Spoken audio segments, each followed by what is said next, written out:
지난 시간 우리는 예수께서 이 요한에게 세례를 받는 사건을 함께 살펴봤습니다. 빈들에서 요한이 사람들에게 주었던 세례는 물 세례였으며 또 회개의 세례였습니다. 여러분, 회개란 죄인이 하는 것입니다. 그러니까 회개의 세례는 이 죄인에게 필요한 것이지 의인에게는 필요가 없습니다. 예수는 의인이시죠. 인간의 몸을 입고 오셨으나 죄가 없는 분이십니다. 히브리서 4장 15절에 우리에게 있는 대제사장은 우리의 연약함을 동정하지 못하실 이가 아니요 모든 일에 우리와 똑같이 시험을 받으신 이로되 무엇이 없습니까? 죄는 없으시니라. 요한도 의인이고 예수도 의인입니다. 그러나 그 성격은 완전히 다르죠.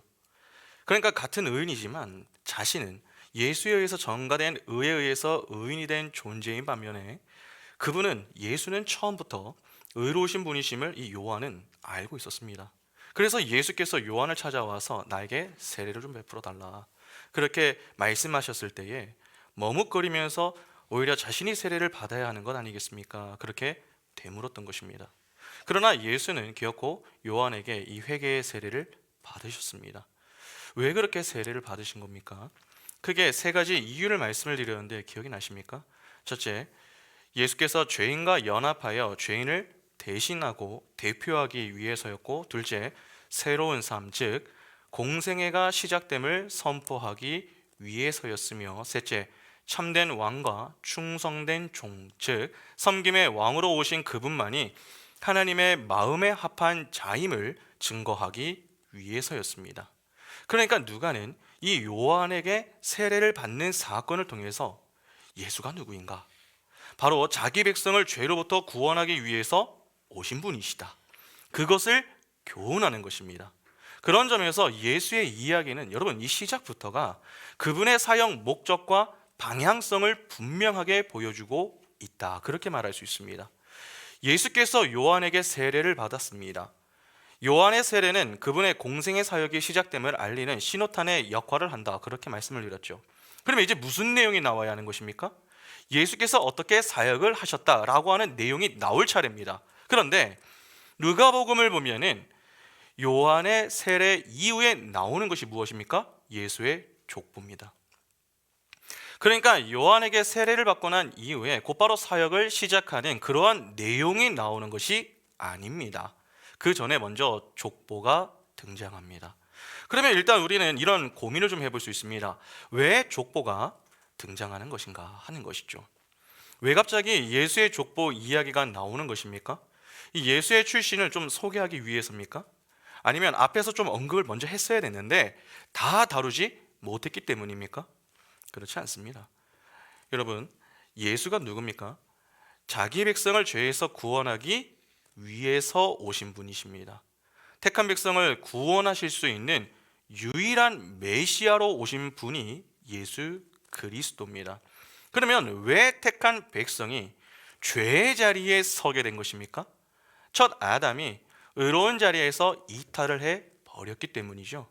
선악과 사건으로 죄가 들어왔고 그로 인해 아담의 후손은 모두 죄를 갖고 태어나게 됐습니다. 여러분, 아담은 인류의 조상입니다. 그러니까 인류의 대표죠. 그렇게 대표성의 원리에 따라서 그의 후손으로 태어나는 자들은 모두 죄를 가지게 된 것입니다. 그것을 원죄라고 부릅니다. 그렇게 원죄를 가지고 태어나 살면서 짓는 죄가 바로 자범죄입니다.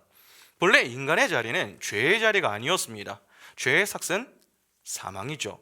그러니까 죽음의 자리가 아니었다는 것입니다. 최초 인간은 하나님을 찬미하는 자리, 즉 영광과 생명의 자리에 있었습니다. 그러나 선악과 사건으로 그 자리가 옮겨진 것입니다. 생명의 자리에서 죽음의 자리로 이동을 한 것이죠. 선악과 사건 이후에 모든 자들이 사망의 자리에 있습니다. 그런데 하나님은 태초부터 구원하기로 작정한 자기 백성을 죽이실 수가 없습니다. 그래서 그 자리에서 건져 내셔야 하는데 이를 위한 수단으로 사용을 하셨던 방법이 그분의 아들 예수를 둘째 아담으로 보내시는 것이었습니다. 그래서 그분이 오셔서 하시는 일이 죄에서 자기 백성을 건져 내시는 일입니다. 첫 아담은 보기 좋게 실패했습니다. 그러면 둘째 아담으로 오시는 예수는 오셔서 무엇을 하시겠습니까? 첫 아담이 실패한 것을 회복하는 일을 하셔야 됩니다. 첫 아담이 갖고 있는 이 대표성의 원리에 따라 그의 실패로 그 안에 속한 모든 이들이 죄인이 되었습니다. 그러면 둘째 아담 역시 대표성의 원리에 따라서 그의 회복으로 그 안에 속한 이들은 모두 무엇이 되겠습니까? 의인이 되는 것입니다. 여러분, 이것은 제가 지어낸 말이 아니라 바울의 말을 인용한 것입니다. 로마서 5장 12절부터 보시면 이렇게 말씀합니다. 그러므로 한 사람으로 말미암아 죄가 세상에 들어오고 죄로 말미암아 사망이 들어왔나니 이와 같이 모든 사람이 죄를 지었으므로 사망이 모든 사람에게 이르렀느니라. 죄가 율법 있기 전에도 세상에 있었으나 율법이 없었을 때에는 죄를 죄로 여기지 아니하였느니라. 그러나 아담으로부터 모세까지 아담의 범죄와 같은 죄를 짓지 아니한 자들까지도 사망이 왕노릇하였나니 아담은 오실 자의 모형이라. 그러나 이 은사는 그 범죄와 같지 아니하니 곧 한 사람의 범죄를 인하여 많은 사람이 죽었은즉 더욱 하나님의 은혜와 또한 한 사람 예수 그리스도의 은혜로 말미암은 선물은 많은 사람에게 넘쳤느니라. 또 이 선물은 범죄한 한 사람으로 말미암은 것과 같지 아니하니 심판은 한 사람으로 말미암아 정죄에 이르렀으나 은사는 많은 범죄로 말미암아 의롭다 하심에 이름이니라. 한 사람의 범죄로 말미암아 사망이 그 한 사람을 통하여 왕노릇하였은즉 더욱 은혜와 의의 선물을 넘치게 받는 자들은 한 분 예수 그리스도를 통하여 생명 안에서 왕노릇하리로다. 그런즉 한 범죄로 많은 사람이 정죄에 이른 것 같이 한 의로운 행위로 말미암아 많은 사람이 의롭다 하심을 받아 생명에 이르렀느니라. 한 사람이 순종하지 아니함으로 많은 사람이 죄인 된 것 같이 한 사람이 순종하심으로 많은 사람이 의인이 되리라. 율법이 들어온 것은 범죄를 더하게 하려 함이라. 그러나 죄가 더한 것에 은혜가 더욱 넘쳤나니 이는 죄가 사망 안에서 왕노릇한 것 같이 은혜도 또한 의로 말미암아 왕노릇하여 우리 주 예수 그리스도로 말미암아 영생에 이르게 하려 함이라. 그렇죠? 그러면 누가는 지금 왜 갑자기 예수의 족보 이야기를 언급하는 것입니까? 예수께서 우리를 구원하실 자격을 갖고 계신 분이심을 교훈하기 위해서입니다. 사실 요한의 세례나 이 예수의 족보 기사는 예수만이 우리의 유일한 구원자시다라고 하는 것을 증거한다라고 하는 점에서는 여러분 차이가 없습니다. 그러나 강조점이 다릅니다.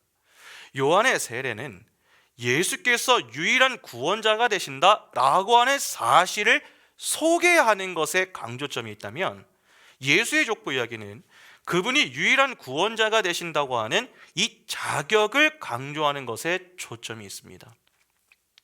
생각해 보시기 바랍니다. 여러분, 만일에 예수에 관한 소개만 있습니다. 그러면 어떤 의문이 들 수 있겠습니까? 그가 무슨 자격으로 우리를 구원하는가? 그런 생각으로 인한 좀 불편함이 들 수도 있겠죠. 그래서 누가는 의도적으로 요한의 세례 이야기 뒤에 예수의 족보 이야기를 붙여놓은 것입니다. 그런 점에서 누가복음에 나오는 이 족보의 이야기는 상당히 중요하다, 그렇게 볼 수 있습니다. 그런데 예수의 족보 이야기는 여러분 누가복음에만 나오는 것이 아닙니다. 어디에도 나오죠? 마태복음에도 나옵니다. 마태복음 1장에 그냥 보면요 비슷합니다. 그러나 두 족보를 펼쳐놓고 자세히 좀 비교를 해보면은 차이가 납니다. 마태복음의 족보는 아브라함에서 시작을 해서 다윗의 아들 솔로몬을 거쳐서 예수의 아비인 요셉으로 흐르는 반면에 누가복음의 족보는 예수로 시작을 해서 그의 어미인 마리아 그리고 솔로몬의 형 나단을 거쳐서 아담과 하나님으로 올라갑니다. 그러니까 마태복음과 누가복음은 순서도 다르고 등장하는 인물도 조금씩 이 차이가 나는 것이죠. 왜 똑같은 이 예수의 족보인데 이러한 차이가 발생하는 것입니까? 이 차이 때문에 실제 많은 사람들이 성경의 무호성을 의심하면서 지적을 했었고 또 공격을 시도했습니다. 거봐라, 성경에 오류가 딱 이렇게 분명하게 나오지 않느냐? 어떻게 예수의 족보가 이렇게 다를 수 있느냐?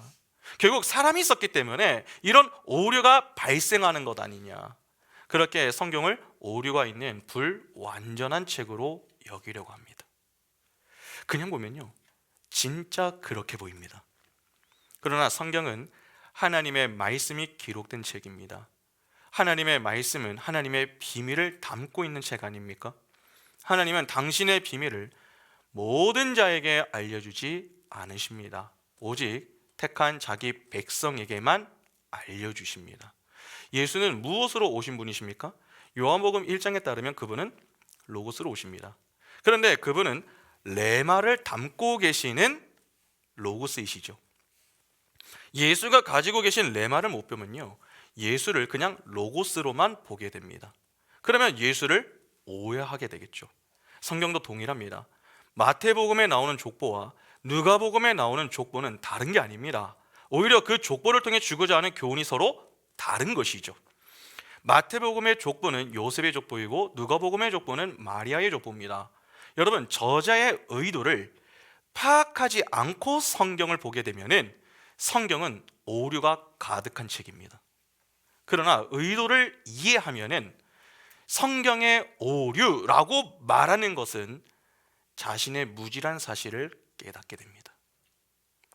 성경은 불필요한 내용을 기록하지 않습니다. 그러면 마태복음과 누가복음에 서로 요셉과 이 마리아의 족보로 언급해 놓았음은 어떤 이 이유가 있다라고 하는 말 아닙니까? 그러면 우리가 관심을 가져야 할 것은 왜 족보가 서로 다른 것인가 하는 것에 대한 관심보다는 이를 통해서 주고자 하는 교훈이 무엇인가 하는 것을 찾아내는 것입니다. 그러면 왜 마태와 누가는 서로 다른 족보를 기록하고 있는 것인지 지금부터 좀 살펴보도록 하겠습니다.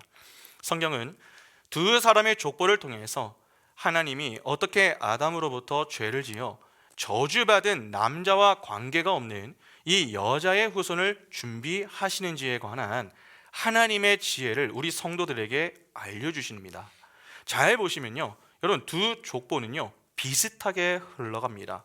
위에서 아래로 내려가든지 아니면 아래에서 위로 올라가든지 거의 흡사합니다. 그러나 다윗의 아들 솔로몬과 솔로몬의 형인 나단에서 갈라집니다. 마태복음은 요셉의 족보라고 했습니다. 그곳에 나오는 자들은 솔로몬의 후예들입니다. 마태복음 1장 6절과 7절을 보시면은 이새는 다윗 왕을 낳으니라. 다윗은 우리아의 아내에게서 솔로몬을 낳고 솔로몬은 르호보암을 낳고 르호보암은 아비야를 낳고 아비야는 아사를 낳고. 여러분, 그런데 마지막 족보인 누가복음의 이 족보에 나오는 이들은 솔로몬의 형인 나단의 후예들입니다. 오늘 보면 31절을 보시면은 그 위는 멜레아요, 그 위는 맨나요, 그 위는 마따다요, 그 위는 나단이요, 그 위는 다윗이요. 솔로몬은 다윗의 뒤를 이어서 왕이 된 인물 아닙니까? 그런데 법적으로는요, 솔로몬이 왕이 될 수가 없습니다. 그의 형이 나단이 왕이 되어야 됩니다. 나단이 솔로몬의 형이기 때문에 그렇습니다. 그러니까 나단의 후손은 법적인 왕통인 것이죠. 만일 솔로몬이 자식이 없이 왕위를 물러나고 반대로 이 나단에게는 자식이 있었다면 법적으로는 나단의 자식이 왕이 되어야 됩니다. 그것이 법적인 왕통입니다. 그러니까 나단의 후손인 마리아는 법적인 왕통이었던 것이죠. 그러나 솔로몬은 실제적으로 다윗으로부터 왕위를 물려받았습니다. 따라서 솔로몬의 후손은 법적인 왕통은 아니지만 무엇입니까? 실제적 왕통이 되는 것이죠. 그러면 마리아의 남편인 요셉은 어떻게 되는 것입니까? 실제적 왕통의 사람 중에 한 사람이 되는 것입니다. 여러분, 하나님은 원시복음을 주시면서 여인의 후손을 통해 자기 백성의 이 회복을 약속하셨습니다. 창세기 3장 15절에 내가 너를 여자와 원수가 되게 하고 내 후손도 여자의 후손과 원수가 되게 하리니 여자의 후손은 내 머리를 상하게 할 것이요 너는 그의 발꿈치를 상하게 할 것이니라 하시고, 이 약속에 따라서 하나님은 믿음의 조상 아브라함에게 자손을 약속하시죠. 창세기 15장 5절에 그를 이끌고 밖으로 나가 이르시되 하늘을 우러러 무뼈를 셀 수 있나 보라. 또 그에게 이르시되 내 자손이 이와 같으리라. 그런데 본절을 잘 보시면요, 자손들이 아닙니다. 자손입니다. 단수죠.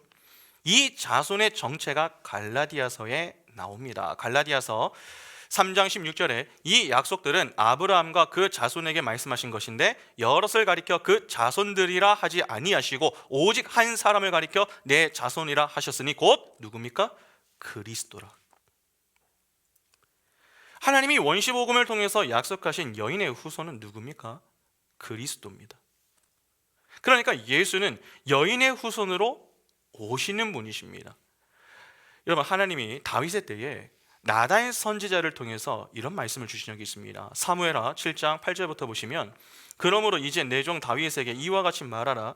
만군의 여호와께서 이와 같이 말씀하시기를 내가 너를 목장 곧 양을 따르는 데에서 데려다가 내 백성 이스라엘의 주권자로 삼고 내가 가는 모든 곳에서 내가 너와 함께해서 내 모든 원수를 내 앞에서 멸하였은즉 땅에서 위대한 자들의 이름같이 내 이름을 위대하게 만들어 주리라.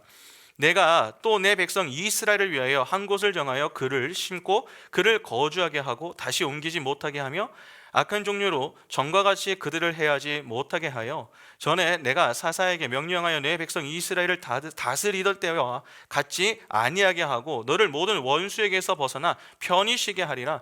여호와가 또 내게 이르노니 여호와가 너를 위하여 집을 짓고 내 수완이 차서 내 조상들과 함께 누울 때에 내가 내 몸에서 내 씨를 내 뒤에 세워 그의 나라를 견고하게 하리라. 그는 내 이름을 위하여 집을 건축할 것이요 나는 그의 나라 왕위를 영원히 견고하게 하리라. 하나님이 다윗과 언약을 맺기 위하여서 주시는 이 말씀을 잘 보시면요, 그의 몸에서 나게 될 씨를 뒤에 세워서 그 나라 왕위를 영원히 견고하게 하겠다라고 하는 약속을 주십니다. 그러나 역사적으로 보면은 다윗에 이어서 왕이 된 솔로몬 이후에 이스라엘은 어떻게 됩니까? 분열이 됩니다. 북이스라엘과 남유다로 나뉘게 되죠. 그런데 두 나라는 아수르와 바벨론에 의해서 역사적 무대에서 사라집니다. 그러니까 하나님이 말씀하시는 씨는 그런 왕들이 아닌 것이죠. 진정한 왕으로 오셔야 할 예수 그리스도를 가리키는 말이었습니다. 그러니까 예수는 여자의 후손으로 오셔야 할 뿐만이 아니라 다윗의 왕의 후손으로 이 땅에 오셔서 영원히 멸망하지 않는 다윗의 뒤를 이으실 진정한 왕으로 오셔야 합니다. 때문에 예수 그리스도의 탄생을 법적인 왕통과 실제적 왕통의 후손들 사이에서 탄생케 하는 것이죠. 그래서 마태복음의 족보를 보면 시작이 어떻게 됩니까? 마태복음 1장 1절에 아브라함과 다윗의 자손 예수 그리스도의 계보라. 예수를 다윗의 자손으로 분명하게 밝히면서 시작을 합니다. 실제 마태는 이를 강조하기 위해서 예수의 족보를 아브라함에서 다윗까지 14대, 다윗부터 바벨론 포로기까지 14대, 바벨론 포로기부터 예수까지 14대, 그렇게 14라는 숫자에 맞추어서 족보를 기록합니다. 마태복음 1장 17절에 그런즉 모든 대수가 아브라함부터 다윗까지 14대요 다윗부터 바벨론으로 사로잡혀 갈 때까지 14대요 바벨론으로 사로잡혀 간 후부터 그리스도까지 14대더라. 여러분, 조금 이상하지 않으십니까? 왜 굳이 14라고 하는 숫자를 맞추어서 족보를 기록합니까? 그것은 구약에 예언된 다윗의 후손으로부터 오실 메시아가 바로 예수라고 하는 사실을 설명하기 위한 장치입니다. 당시 히브리 사람들에게는 여러분 숫자가 있었을까요? 숫자? 없었습니다. 히브리어 알파벳으로 숫자를 표기했었는데 그 글에 모음이 없었습니다. 페드로 잠시 한번 넘겨주시겠습니까? 페드로 한번 넘겨주십시오.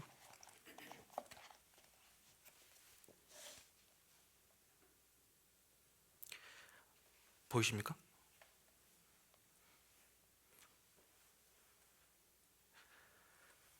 여러분, 영어로 다윗이 무엇입니까? 데이빗이죠. 맞습니까? 여기에 모음을 빼면은 무엇만 남습니까? D, B, D. 모음이 뭔지는 아시죠? 그러니까 모음을 빼면은 D, V, D만 남습니다. 자, 그런데 여러분, 여기에 D는 히브리어 달렙이 됩니다. 여기에 지금 여기 D 표시가 되어 있는 거 보이시죠? 보이십니까? 여기 달렙이신데 달렙. 이게 숫자 4를 나타냈습니다. 그리고 V는 히브리어 바우에 해당합니다. 요거 V 되어 있죠? 바우. 이것이 숫자 6을 나타냅니다. 그러면 DVD니까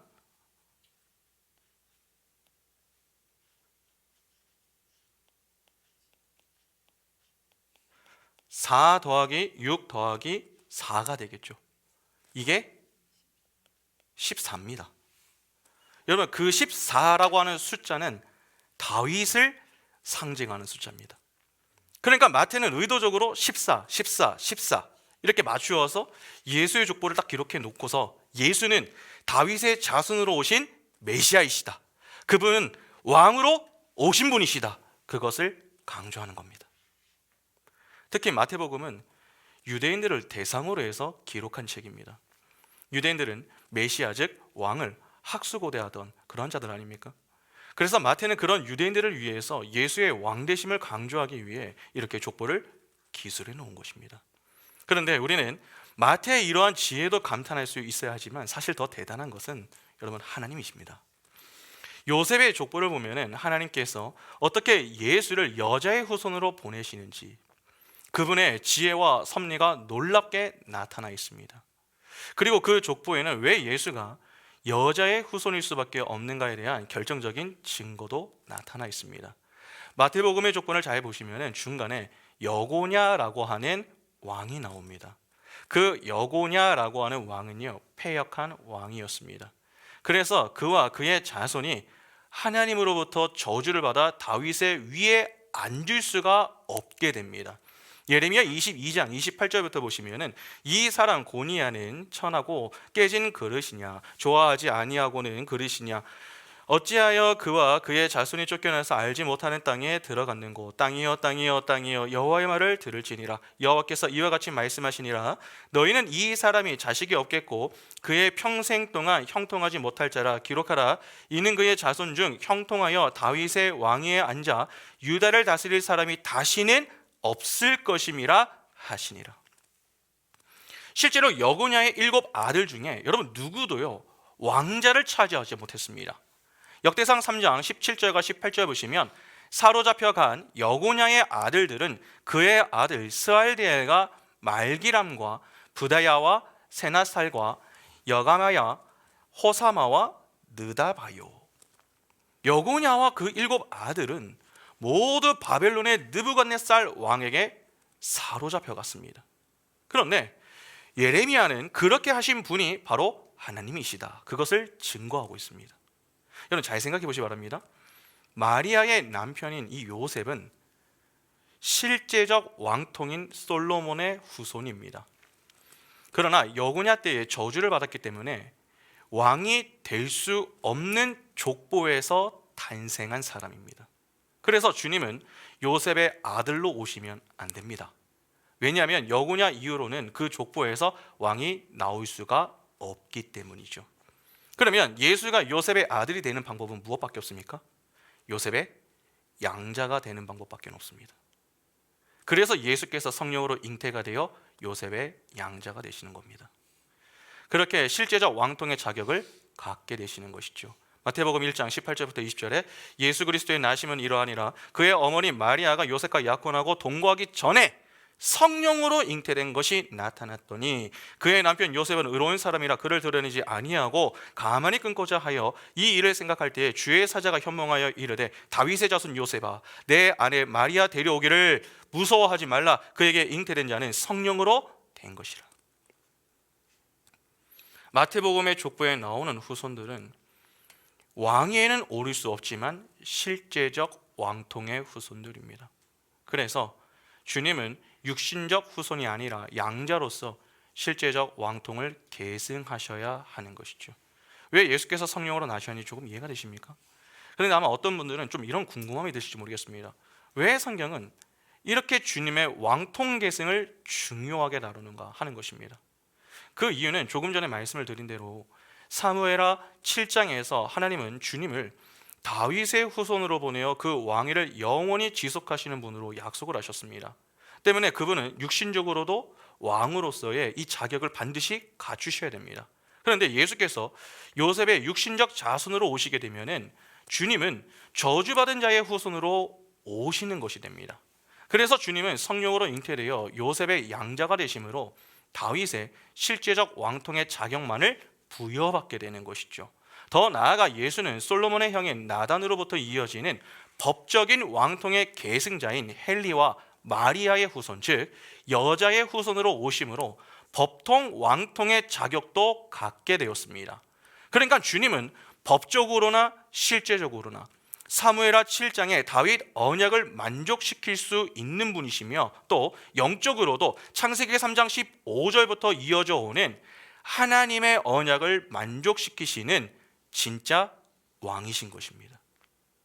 다시 말해서 우리 주님만이 참된 왕이심을 강조하기 위해서 성경은 이렇게 왕통 계승을 중요하게 다루는 것입니다.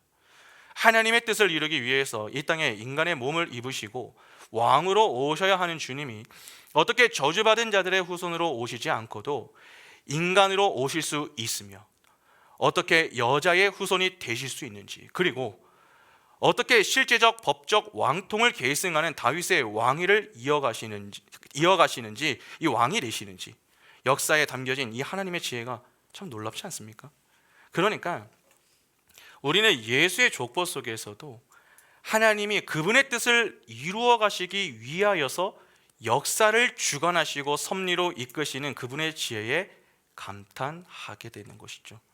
성경은 마태복음의 족보를 통해서 메시아이신 예수는 하나님의 은혜를 떠나 저주를 받은 인간의 혈통에서 오신 분이 아니라 성령에 의해 잉태되어 이 땅에 내려오셔야 하는 분이심을 보여줍니다. 그런가 하면은 이 누가복음의 족보를 통해서는 메시아는 인간을 내포하고 대신하셔야 하는 분이시기 때문에 사람으로 태어나셔야 했다라고 하는 것을 보여주는 것입니다.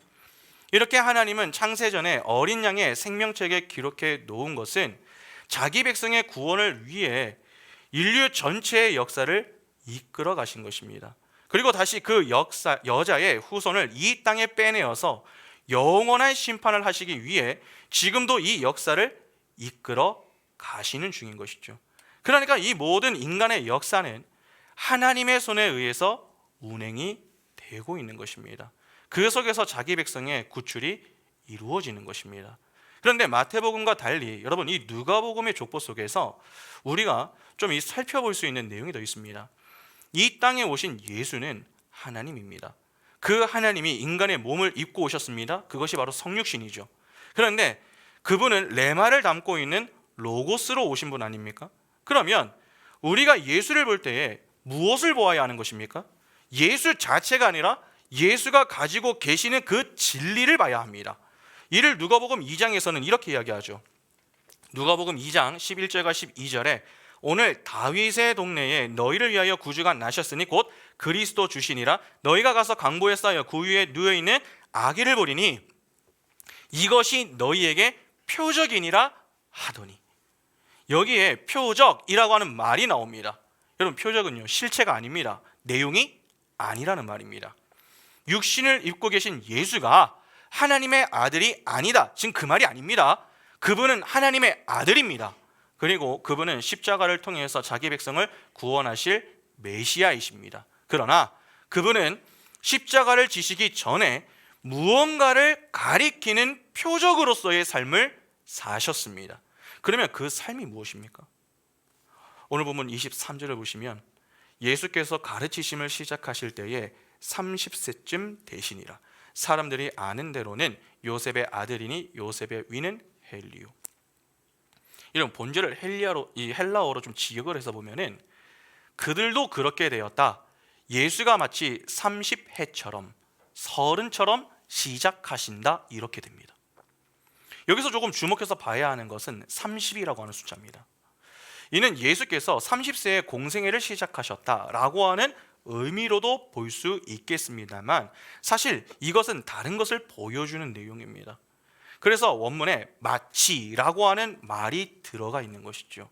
만일에 예수께서 정확하게 30살에 사역을 하셨다라고 하면은 그냥 예수가 30살에 이렇게 표현을 해야 되는데 그 속에 마치라고 하는 말이 들어가 있습니다. 이는 그 속에 어떤 의미가 들어가 있다라고 하는 것을 보여주는 것이죠. 여러분 30이라고 하는 숫자를 좀 생각을 하면은 무엇이 생각나십니까? 창세기 41장 46절 보시면은 요셉이 애굽 왕 바로 앞에 설 때에 30세라. 그가 바로 앞을 떠나 애굽 온 땅을 순찰하니. 요셉이 애굽에서 총리가 되었을 때의 나이가 30이었습니다. 이는 그가 구원자로서의 일을 시작하던 때를 가리키죠. 요셉은 형제들의 구원을 위해서 먼저 애굽으로 팔려갔었던 인물입니다. 창세기 45장 4절부터 8절에 요셉이 형들에게 이르되 내게로 가까이 오소서. 그들이 가까이 가니 이르되 나는 당신들의 아우 요셉이니 당신들이 애굽의 판자라. 당신들이 나를 이곳에 팔았다고 해서 근심하지 마소서. 한탄하지 마소서. 하나님이 생명을 구원하시려고 나를 당신들보다 먼저 보내셨나이다. 이 땅에 2년 동안 흉년이 들었으나 오직 5년은 밭갈이도 못하고 추수도 못할지라. 하나님이 큰 구원으로 당신들의 생명을 보존하고 당신들의 후손을 세상에 두시려고 나를 당신들보다 먼저 보내셨나니 그런즉 나를 이리로 보낸 이는 당신들이 아니요 하나님이시라. 하나님이 나를 바로에게 아버지로 삼으시고 그 온 집에 주로 삼으시며 애굽 온 땅의 통치자로 삼으셨나이다. 여러분 요셉은 형들에 의해서 애굽으로 팔려갔지만 그곳에서 구원자로서의 사역을 시작합니다. 요셉은 예수의 모형이죠. 그런 그가 애굽의 총리가 되어 사역을 시작함은 곧 예수의 공생의 사역을 연상케 하는 것과 같습니다. 그런데 그 시점이 30입니다. 하나님의 뜻을 그 인생에 담고 예수의 인생을 그 인생에 담아 하나님의 뜻을 살게 되는 그 나이를 30이라고 하는 숫자로 담아 지금 설명하고 있는 것입니다. 여러분 선지자가 무슨 뜻입니까? 선지자 먼저 알지, 즉 먼저 하나님의 뜻을 알고 하나님의 말씀을 대언하는 자가 선지자입니다. 그러니까 지금 요셉은 선지자로서의 삶을 먼저 산 인물이 되는 것이죠. 그때의 나이가 바로 30입니다. 그러면 제사장은 어떨까요? 민수기 4장 1절부터 3절을 보시면 또 여호와께서 모세와 아론에게 말씀하여 이르시되 레위 자손 중에서 고핫 자손을 그들의 종족과 조상의 가문에 따라 집계할지니 곧 30세 이상으로 50세까지 회막에 일을 하기 위하여 그 역사에 참가할 만한 모든 자를 계수하라. 여기 보면 제사장을 뽑으려고 하는데 몇 살부터 시작을 합니까? 30부터 시작을 합니다. 그런데 30에서 시작을 해서 50에서 완료가 되죠. 50. 여러분 50 하면 딱 무엇이 떠오르십니까? 희년이죠. 30에서 시작하여 50, 즉 희년의 완료에 내는 것이 제사장의 역할입니다. 그러니까 제사장들도 그 희년을 완성하는 예수의 모형이 되는 것입니다. 민수기 4장 21절부터 보시면 여호와께서 또 모세에게 말씀하여 이르시되 게르손 자손도 그 조상의 가문과 종족에 따라 계수하되 30세 이상으로 50세까지 회막에서 복무하고 봉사할 모든 자를 계수하라. 게르손 종족의 할 일과 맬 것은 이러하니 곧 그들이 성막의 휘장들과 회막과 그 덮개와 그 위에 해달의 가죽 덮개와 회막 휘장 문을 매며 뜰의 휘장과 성막의 제단 사방에 있는 뜰의 휘장 문과 그 줄들과 그것에 사용하는 모든 기구를 매며 이 모든 것을 이렇게 맡아 처리할 것이라. 게르손 자손은 그들의 모든 일 곧 맬 것과 처리할 것을 아론과 그의 아들들의 명령대로 할 것이니 너희는 그들이 매일 짐을 그들에게 맡길 것이니라. 게르손 자손의 종족들이 회막에서 할 일은 이러하며 그들의 직무는 제사장 아론의 아들 이다말이 감독할지니라. 너는 무라리 자손도 그 조상의 가문과 종족에 따라 계수하되 30세부터 50세까지 회막에서 복무하고 봉사할 모든 자를 계수하라. 고핫, 게르손, 무라리 전부 레위의 아들들입니다. 세 아들들이 모두 제사장인 것이죠. 그들이 전부 30세부터 일을 시작할 수 있습니다. 여러분 선지자와 제사장이 나왔습니다. 그러면 마지막으로 왕은 어떻습니까? 예수를 모형으로 하는 이 역사 속에서의 아주 유명한 왕이 누굽니까? 하나님의 마음에 합했던 왕 누구죠? 다윗입니다. 여러분 예수가 누구의 자손으로 오셨습니까? 다윗의 자손으로 오셨습니다. 그 다윗을 좀 주목해 보시기 바랍니다. 다윗이 몇 살의 왕이 되었습니까? 사무엘하 5장 4절에 다윗이 나이가 30세에 왕위에 올라 40년 동안 다스렸을 때, 바로 30입니다. 선지자, 제사장, 왕 모두 30과 관련이 있습니다. 30부터 시작이 되어야 하는 것이죠. 그래서 예수가 30부터 시작을 하셨다라고 하는 것입니다. 삼중직은 항상 기름 부음을 받아야 됩니다. 여러분, 이 세 직분만 그렇습니다. 기름 부음을 받은 자라는 이 히브리어 단어가 메시아 아닙니까? 그것을 헬라어로 바꾸면 그리스도가 됩니다. 그러니까 예수는 선지자와 제사장 그리고 왕으로 오신 메시아, 즉 그리스도가 되시는 것입니다. 이것이 본래 에덴 동산에서 경작을 하며 지냈었던 이 아담의 역할 아니었습니까? 예수는 둘째 아담이죠. 그래서 그와 똑같은 상태로 오시는데 그것을 30이라고 하는 숫자로 설명하는 것입니다. 히브리 사람들은 30이라고 하는 이 이야기를 들으면 바로 선지자, 제사장, 왕을 생각했습니다. 그런데 30으로 족보를 시작하여 맨 꼭대기로 올라가면 누가 있습니까? 하나님이 있습니다. 그리고 그 하나님 밑에 아담이 있죠. 아담은 사람이란 뜻이고 셋은 표입니다. 그리고 에노스가 드려지다 라고 하는 의미입니다. 그러면 이를 조금 쉽게 번역을 하면은 하나님이 그 아담으로 표상으로 하나님께 드려진다 라고 하는 의미가 됩니다. 그것이 바로 예수의 이야기가 되는 것이죠. 그래서 예수가 태어난 이후에 천사들이 했던 말이 무엇입니까? 예수를 가리켜서 표적이라고 했던 것입니다. 그러니까 아담을 비롯한 그 예수 위에 모든 사람들이 전부 예수와 동일한 표로 이 땅에 온 것입니다. 그리고 그들은 모두 하나님께 바쳐지는 자기를 부인당하고 십자가를 지는 그러한 삶을 살아서 예수 그리스도라고 하는 아들을 낳는 삶을 살았습니다. 그래서 그들이 계속 낳습니다. 근데 그 마지막이 누굽니까? 예수인 것입니다. 그러면 여기까지 한번 정리를 해볼까요? 좀 어려우시죠? 23절에 30세쯤 되신다라고 하는 이 내용이 언급이 된 것은 그 숫자가 선지자, 제사장, 왕과 관련이 있기 때문입니다. 세 직분은 모두 기름 부음을 받아야 하며 그것이 메시아요 그리스도다, 그렇게 말씀을 드렸습니다. 최초 그 역할을 담당했던 인물이 바로 아담이었습니다. 그러나 첫 아담은 삼중직을 제대로 수행하지 못하고 그대로 실패를 하죠. 그래서 둘째 아담이신 예수께서 오셨습니다. 설교 초반에 그분이 오신 이유를 첫 아담의 실패를 회복하기 위해서다, 그렇게 말씀을 드렸습니다. 그러면 첫 아담과 이 두 번째 아담은 서로 같은 조건이 되어야 하는 것 아닙니까? 첫 아담만 새 직분을 담당하고 있고 두 번째 아담은 그렇지 않다면 어떻게 비교를 하겠습니까? 불가능하죠. 때문에 예수는 첫 아담과 동등한 자격과 이 조건을 갖추셔야 됩니다. 그러니까 30이라고 하는 것은 예수의 메시아 되심, 즉 그리스도이심을 보여주는 역할을 하기도 하지만 그분이 선지자, 제사장, 왕으로 첫 아담의 실패를 회복하기 위해 오신 둘째 아담이심을 보여주는 역할도 하는 것입니다. 그래서 해당 기사 이후에 나오는 내용이 예수께서 사단에게 시험을 받으시는 이야기로 연결이 되는 것입니다. 첫 아담의 때와 같은 그림을 보여주는 것이죠. 아담과 하와가 뱀의 유혹을 받았습니다. 그것이 선악과 사건이죠. 그들은 그 유혹과 시험을 통과하지 못했습니다. 그러나 4장에 나오는 예수는 어떻습니까? 세 가지 시험을 받으셨는데 전부 통과하십니다. 바로 그것을 보여주며 둘째 아담으로 오신 예수께서 어떻게 이 첫 아담이 실패한 삼중직, 즉 선지자, 제사장, 왕의 직분을 멋지게 감당하시는가 하는 것을 교훈해 주는 것입니다. 그러면 당연히 그 앞에 무엇이 나와야 하겠습니까? 예수께서 첫 아담과 동일한 조건을 가지고 계시다라고 하는 그 내용부터가 나와야 하는 것입니다.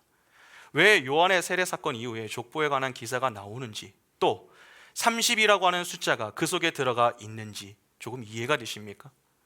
여러분, 이는 매우 중요한 내용입니다. 왜냐하면 예수가 어떤 분이신가 하는 것은 곧 그분 안에서 태어나는 우리의 문제와 딱 직결이 되기 때문에 그렇습니다. 대표성의 원리에 따라 첫 아담의 실패로 그의 후손은 모두 죄인이 되었습니다. 죄로 타락한 죄인으로 하나님의 심판을 받아 죽을 운명에 놓였죠. 그런데 하나님이 태초부터 구원하기로 작정한 자기 백성을 구원하기 위해서 예수를 보내어 주셨습니다. 그분은 둘째 아담으로 그를 믿어 영접하는 자는 대표성의 원리에 따라 그 속에서 의롭게 되게 만드셨습니다. 그 속에서 의롭게 된다라고 하는 것은 그 안에서 예수와 연합한다라고 하는 말이 되는 것 아닙니까? 그러면 예수의 삶을 따르게 된다 하는 것이 되는데, 예수가 어떤 삶을 사셨습니까? 선지자, 제사장, 왕의 삶을 사셨습니다. 그런데 첫 아담과 같이 실패하는 것이 아니라 그분은 완벽하게 그분이 감당하셔야 할 삼중직을 수행하셨죠. 그러니까 첫 아담의 실패를 회복하시고 극복하셨으며 성공하신 것입니다. 그러면 예수께서 그러한 삶을 사셨다면 그분 안에서 건짐을 받게 된 자들은 어떻게 되는 것입니까? 당연히 그 삶을 따라 살게 되는 것 아닙니까?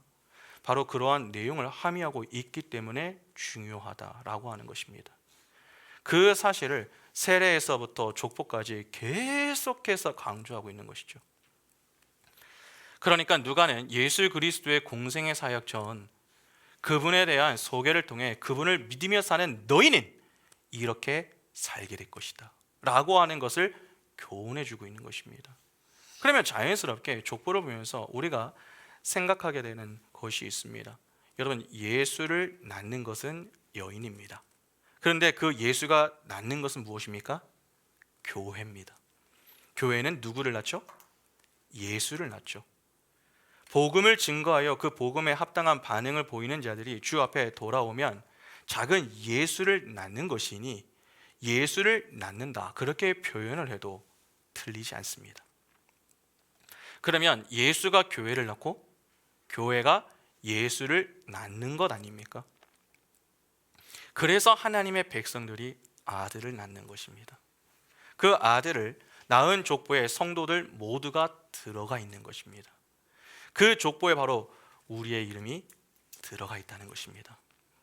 그것이 히브리서에는 이렇게 기록이 되어 있습니다. 히브리서 1장 1절부터 3절 보시면 옛적에 선지자들을 통하여 여러 부분과 여러 모양으로 우리 조상들에게 말씀하신 하나님이 이 모든 날 마지막에는 아들을 통하여 우리에게 말씀하셨으니 이 아들을 만유의 상속자로 세우시고 또 그로 말미암아 모든 세계를 지으셨느니라. 이는 하나님의 영광의 강치시요 그 본체의 형상이시라. 그의 능력의 말씀으로 만물을 붙드시며 죄를 정결하게 하는 일을 하시고 높은 곳에 계신 지극히 크신 이의 우편에 앉으셨느니라. 옛적의 선지자들이라고 합니다. 예수를 가리키고 또 예수를 낳는 삶을 사는 자들을 가리키는 말입니다. 그 예수의 족보 위에 기록된 모든 자들이 선지자들이죠. 우리의 인생으로 예수를 말씀하시는 겁니다. 우리는 복음을 증거하는 자들 아닙니까? 그래서 성경은 교회와 성도를 가리켜서 그리스도의 편지다, 그렇게 부릅니다. 고린도후서 3장 3절에 너희는 우리로 말미암아 나타난 그리스도의 편지니 이는 먹으로 쓴 것이 아니요 오직 살아계신 하나님의 영으로 쓴 것이며 또 돌판에 쓴 것이 아니요 오직 육의 마음판에 쓴 것이라. 그리스도의 편지란 그리스도라고 하는 내용을 담아 전하는 자를 가리키는 말이죠. 그러니까 선지자를 말하는 것입니다. 그러면 우리가 바로 선지자인 것 아닙니까? 그런데 방금 읽은 히브리서를 보면은 그 선지자들로 하신 말씀을 마지막에 아들이라고 말씀하십니다. 이는 그 선지자들 안에 우리의 이름도 들어가 있다라고 하는 말입니다. 모두 예수의 표인 것이고 예수가 우리의 표인 것입니다. 그런데 그분은 말씀이시며 진리이시고 생명이십니다. 그분만 진리고 생명입니다. 그분이 우리를 위해 죽음을 통과하시어서 우리를 진리와 말씀과 생명으로 살려내는 것입니다.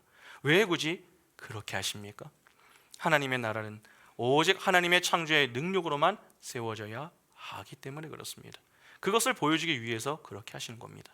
그러니까 창조를 설명하기 위해서 아들이 이 역창조의 삶을 경험하시는 것이죠.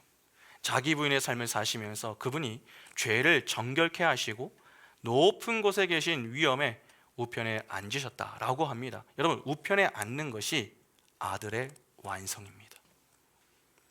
예수는 홀로 완전하신 성자이십니다. 그런데 예수께서 우리 성도가 아니면은 그 완전함의 자리에 앉지 못하는 자리로 내려오셨다는 것입니다. 그렇게 오셔서 그분은 교회의 머리가 되셨고 우리는 그분의 지체가 되었습니다. 그러한 하나의 유기적인 관계가 되어서 교회인 우리가 머리이신 예수와 연합하여 점차 하나님의 아들로 완성이 되는 것입니다. 그래서 예수를 모든 만물을 충만케 하시는 자의 충만이다, 그렇게 바울이 표현하는 것입니다. 에베소서 1장 20절부터 23절을 보시면은 그의 능력이 그리스도 안에서 역사하사 죽은 자들 가운데서 다시 살리시고 하늘에서 자기의 오른편에 앉히사 모든 통치와 권세와 능력과 주권과 이 세상뿐 아니라 오는 세상에 일컫는 모든 이름 위에 뛰어나게 하시고 또 만물을 그의 발 아래에 복종하게 하시고 그를 만물 위에 교회의 머리로 삼으셨느니라. 교회는 그의 몸이니 만물 안에서 만물을 충만하게 하시는 이의 충만함이니라. 이는 상당히 중요한 내용입니다. 예수는 교회가 아니면은 충만이 안 되기로 결정을 하셨습니다. 그분은 완전하신 분이십니다. 온전하신 분이시죠. 그런데 교회가 아니면은 완전하지 않기로 결정을 하신 겁니다. 그것이 이 역사 속에서 십자가의 죽음으로 설명되는 것입니다. 예수께서 십자가에서 죽으실 때에 우리를 품에 안고 죽으시죠. 그래서 그 속에서 우리의 죄를 예수께서 가져가시고 그분이 가지고 계신 그 의를 우리에게 전가시켜 주시는 것 아닙니까? 그러니까 예수가 십자가에서 부활하셔서 보좌 우편에 앉으심으로 우리는 보좌 우편에 앉는 것입니다. 그러면 교회가 어떻게 그 예수라는 아들을 낳아서 하나님의 아들들이 되는 것입니까?